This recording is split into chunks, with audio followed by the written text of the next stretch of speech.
Hari ini kita kembali belajar di rumah untuk menghindari penyebaran COVID-19. Kali ini kita akan menyaksikan tayangan tentang situs Batu Berak, jejak pemujaan dan permukiman di Lampung Barat.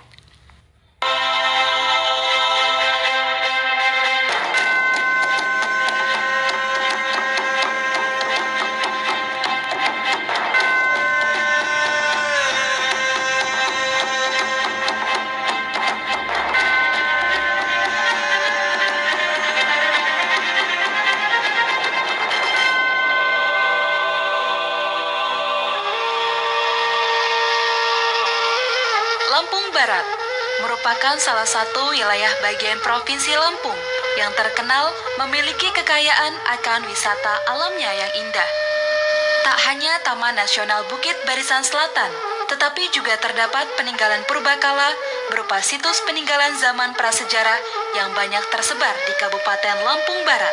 Salah satunya adalah situs megalitik Batu Brak.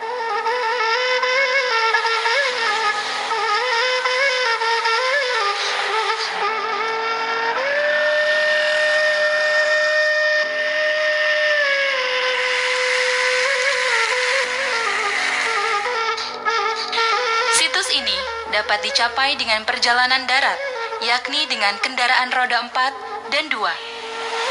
Situs Purbakala Batu Brak secara administratif berada di Pekon Purajaya, Kecamatan Kebon Tebu, Kabupaten Lampung Barat, Provinsi Lampung. Situs Purbakala ini pertama kali ditemukan pada tahun 1951 oleh rombongan transmigrasi Biro Rekonstruksi Nasional atau BRN.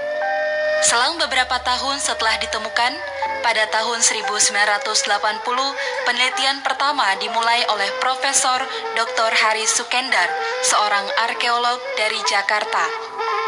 Kompleks situs Purbakala Batu Brak ini berada di bawah naungan Dinas Kebudayaan dan Pariwisata Provinsi Lampung yang bekerja sama dengan Balai Pelestarian Cagar Budaya Banten. Sesungguhnya tinggalan arkeologis yang ada di muka bumi ini itu sebetulnya adalah mencerminkan pola pikir dari manusia, masa lalu manusia pendukungnya, bagaimana kita berada di situ. Seperti kita ketahui, tinggalan arkeologis di sini itu ada beberapa dari situs Batu Berak, situs Batu Jagur, Batu Tameng, Telaga Mukmin, situs Batu Jaya ya dan lain sebagainya. Nah, riwayat penelitiannya ini pernah dicatat oleh seorang arkeolog dari Belanda namanya Van der Hoop di dalam disertasinya beliau yang diterbitkan pada tahun 1932 yang berjudul Megalithic Remains in South Sumatra, menyebutkan tentang skala berak di daerah Lampung sini. Kemudian pada tahun 51 baru muncul ada gerakan Badan Rekonstruksi Nasional ya, ketika membuka lahan itu untuk transmigrasi baru bermuncullah penemuan-penemuan seperti batu-batu yang bersebaran gitu ya, yang ternyata adalah menhir ataupun dolmen.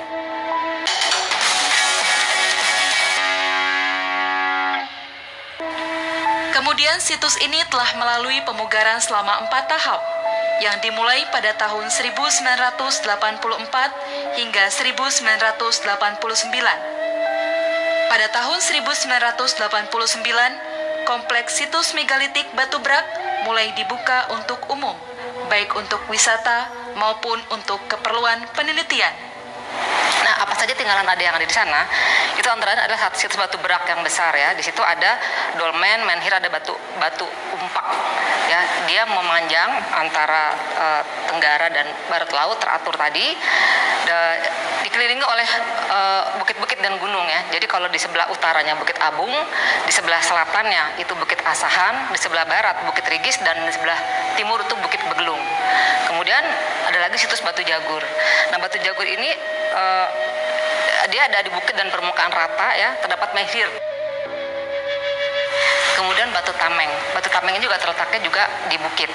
Nah, Batu Tameng ini merupakan satu ada dolmen dan menhir.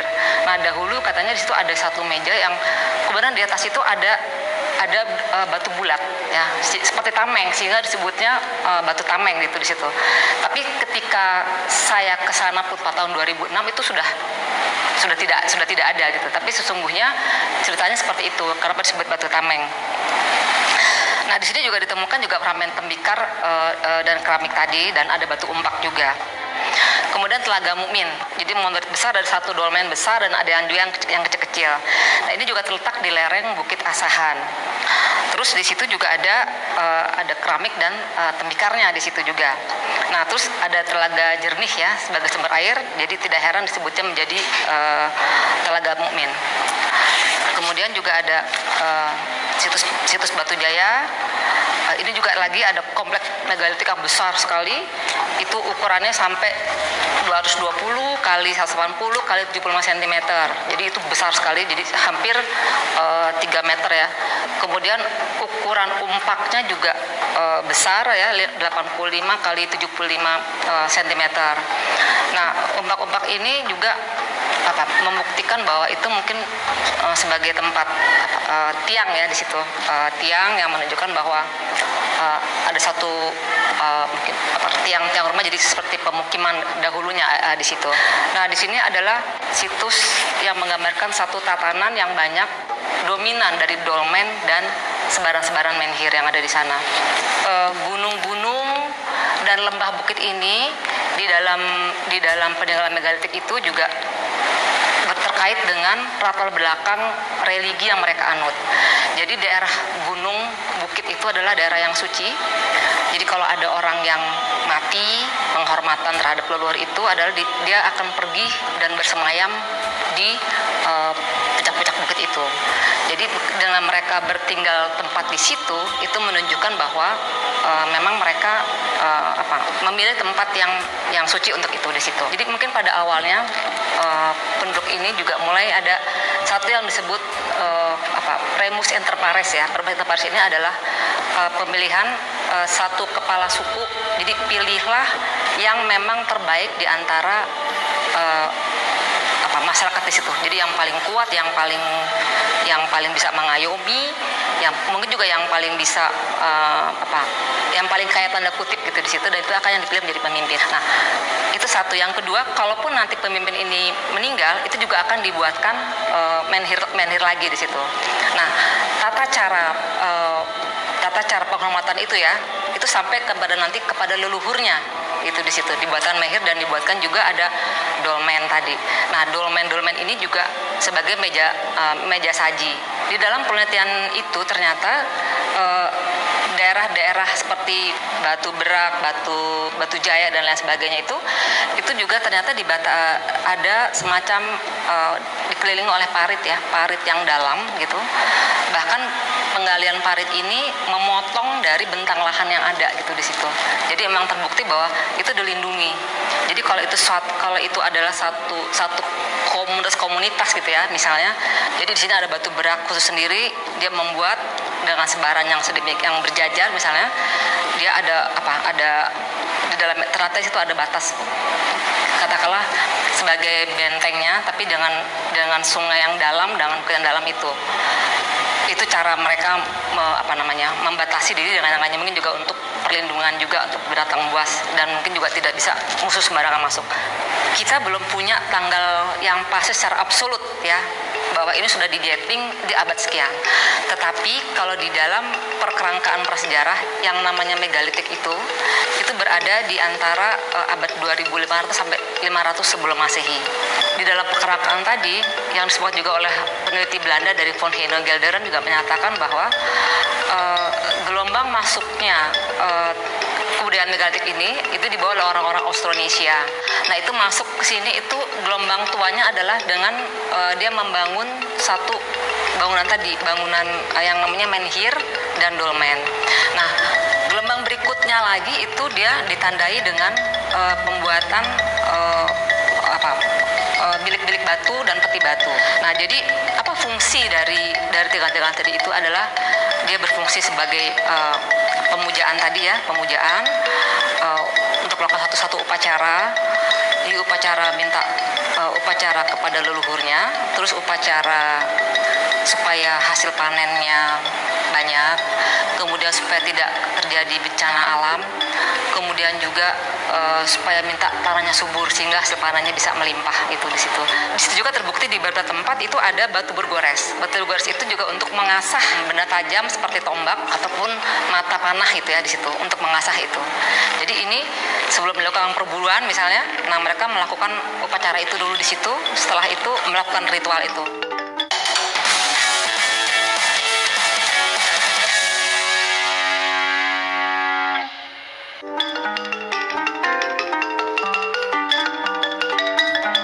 Situs batu berak pertama kali ditemukan pada tahun 1951 oleh rombongan transmigrasi Biro Rekonstruksi Nasional.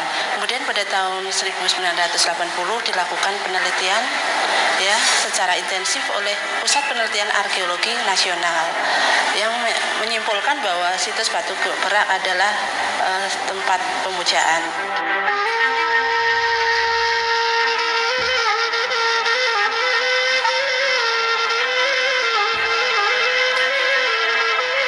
Kemudian pada tahun 1984 sampai dengan 1989 melalui 3 tahap dilakukan konsolidasi terhadap tinggalan-tinggalan yang ada di dalam situs batu berak. Kemudian pada tahun 2004 situs batu berak itu ditetapkan oleh Menteri Kebudayaan dan Pariwisata. Setelah dilihat dari penelitian geologi dan geomorfologi itu ternyata adalah dari singkapan batuan yang memang sudah terjajar seperti itu, di mana ada batuan yang tadi ya kekar tiang dan juga slabstone yang lebar-lebar tadi, yang besar-besar tadi di situ. Itu situ mereka membangun dan mereka membuat berkreasi di situ. Kemudian mengapa mereka mendirikan situs di situ? Ya karena mereka tersedia bahannya di situ, tersedia bahannya di sini. Itu yang membuat ini menjadi ciri yang khas ya, menjadi ciri yang khas dari Lampung ini.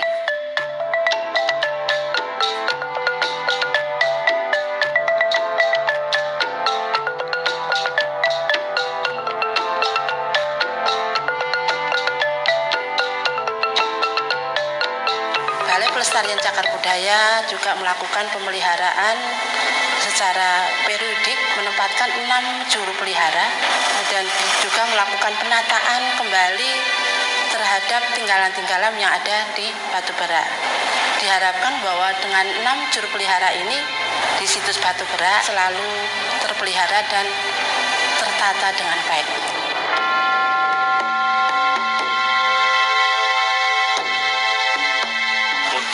Situs megalitik batu berak sekarang ini mulai dikenal. Untuk jumlah kunjungan itu secara bertahap meningkat, rata-rata antara 2.000 sampai dengan 2.500 orang per bulan. Kesan mereka cukup bagus, artinya mereka begitu kagum dengan apa yang ada di situs megalitik batu berak ini, baik itu jenis-jenis tinggalannya, lingkungannya yang begitu asri, terawat.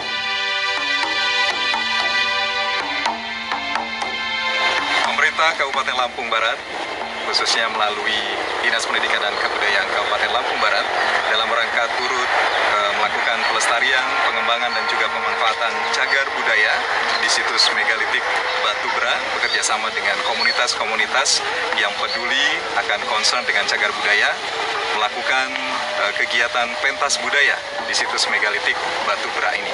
Kami dari Dinas Pendidikan dan Kebudayaan akan merekomendasikan kepada seluruh insan pendidikan yang ada di Kabupaten Lampung Barat, terutama guru dan juga siswa-siswi, untuk dapat melakukan lawatan cagar budaya di situs megalitik batu berak ini, agar mereka ke depan merasa memiliki kepedulian terhadap situs megalitik batu berak yang ada di Kabupaten Lampung Barat ini.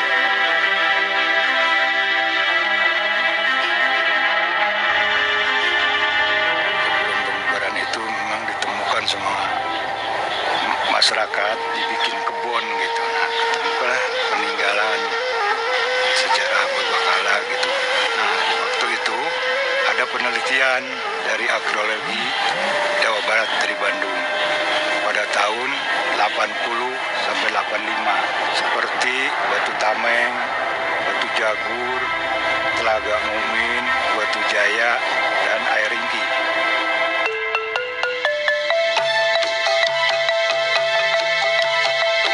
Situs Batu Brak merupakan salah satu jejak sejarah peradaban dan budaya. Pada masa sekarang, baik situs Batu Brak ataupun situs megalitik lainnya di Indonesia dapat berfungsi sebagai sumber kreativitas, semangat, dan inspirasi yang memiliki manfaat untuk kesejahteraan masyarakat.